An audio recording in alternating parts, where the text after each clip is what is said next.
জাতীয় সংসদ নির্বাচনের দিনে গণভোটে জুলাই সনদের 4টি বিষয়ের উপর করা প্রশ্নে হ্যাঁ বা না ভোট দেবেন ভোটাররা। এ বিষয়ে সরকারিভাবে প্রচারণা শুরু হলেও এ বিষয়ে তেমন অবগত নয় সাধারণ মানুষ। তবে শহর গ্রাম সব জায়গায় প্রচারণা চালানো হচ্ছে বলে জানিয়েছে রিটার্নিং কর্মকর্তার কার্যালয়। দেওয়ান সামান উদ্দিনের তথ্যচিত্রে বিস্তারিত জানাচ্ছেন শোয়েব সাত্তার।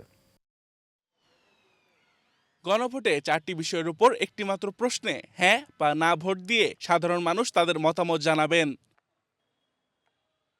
কিন্তু সামনে জাতীয় সংসদ নির্বাচন ও একই দিনে গণভোট হলেও গ্রামে বা শহরে এ নিয়ে কোনো আলোচনা বা প্রচারণা নেই বলে অভিযোগ অনেকের। সরকারের যেভাবে প্রচার করা উচিত এই হাবুডের পক্ষে আমরা মনে করছি সেটা সরকার তা করছে না।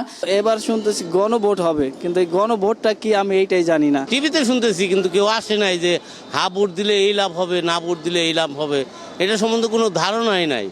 কিন্তু শুনছি নির্বাচন হবে, গণভোট সম্পর্কে কিছু জানি না এবং আমাকে কেউ কিছু বোঝায়ও নাই, আমরা কেউ কিছু বলেও নাই। আমরা এবার কেমনে কীভাবে ভোট দিব, এবার গণভোট কেমনে দিব।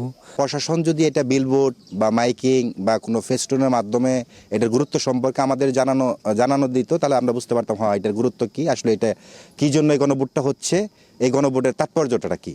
তবে গণভোটের বিষয়টি গ্রামাঞ্চলের মানুষের দোরগোড়ায় পৌঁছে দিতে প্রচারণার কাজ করা হচ্ছে বলে জানালেন গাজীপুরের এই সহকারী রিটার্নিং কর্মকর্তা। বিভিন্ন যে হাটের দিনে আমরা কিন্তু লিফলেট বিতরণ করার চেষ্টা করছি এবং মানুষজনকে সচেতন করছি, এবং যে তথ্য প্রদর্শনীগুলো সেগুলো আমরা সামাজিক যোগাযোগ মাধ্যমে নিয়মিত শেয়ার করছি, যেন যারা সামাজিক যোগাযোগ মাধ্যমে যেন জানে, এবং আমরা আরও ইনক্লুসিভ আরও চেষ্টা করছি যেন মানুষজনকে আরও যত দ্রুত সম্ভব জানানো যায় এবং সঠিক তথ্যটি দেওয়া যায়। রাষ্ট্রীয় সংস্কার ও সংবিধান সংশোধনের মতো বিষয় গণভোট আয়োজনে যতটা জনসচেতনতা দরকার, তেমন কিছু দৃশ্যমান না হওয়ায় জুলাই সনদের ব্যাপারে নেতিবাচক প্রভাব পড়তে পারে বলে মনে করছেন সচেতন মহল।